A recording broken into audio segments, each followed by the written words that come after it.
welcome back to Real Estate Talk. Heather, Yes.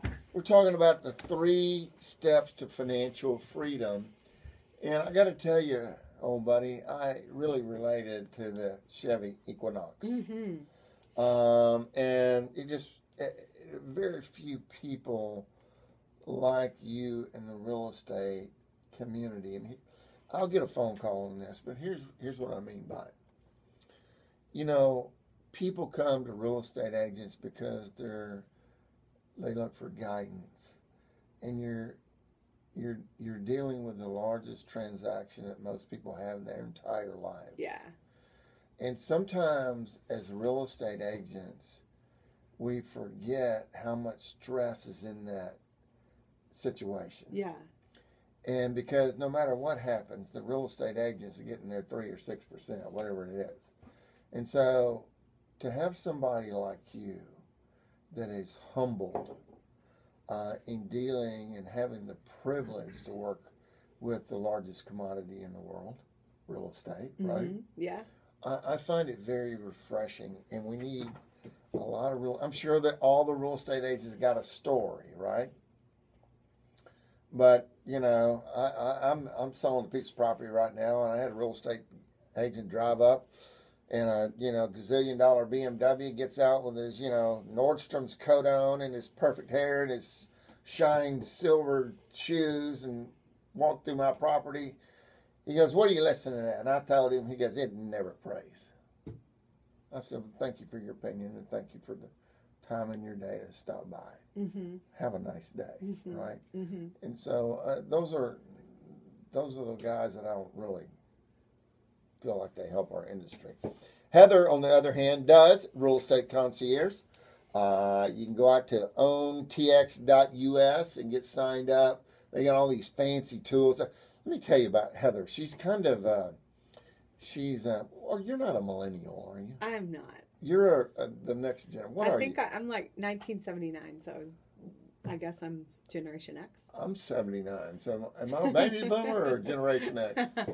So anyway, 79 is when I graduated high school. Oh. 79 for you is what? Birth. That is too funny. Heather, there's a third item that we need to discuss, so go ahead and tell me about that. All right, cool. So kind of our third step. Born in 1979. Third step to financial freedom is never stop learning.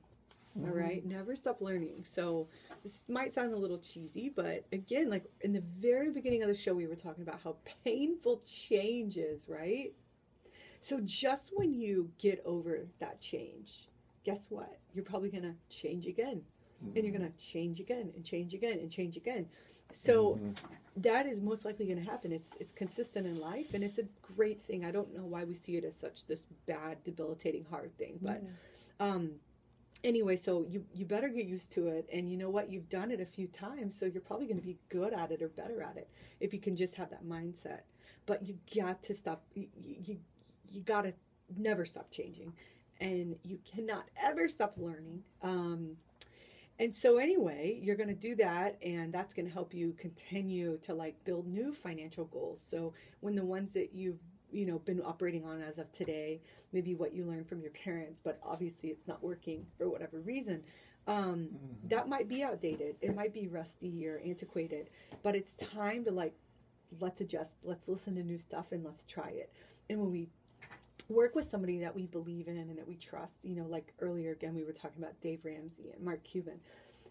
When we find those people, those leaders that we can relate with, that helps build a pathway, and then we're just going to keep following that and doing the things that they ask of us and the challenges that they give us, and then that's going to help us build our goals to whatever we're working toward. Heather, excuse me, I think that when you talk about the only thing that's certain is change, you have to be ready to listen. Yeah.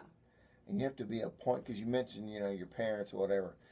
You have to be to a point in your life where you actually can hear what somebody's saying. That's right. Yeah, absolutely. And a good way to think about that too is the best way to enjoy learning is to find where your passion crosses your financial freedom.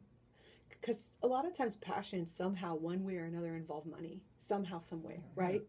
So if you could find where that equilibrium is, where those two things intersect, find your passion and your financial freedom.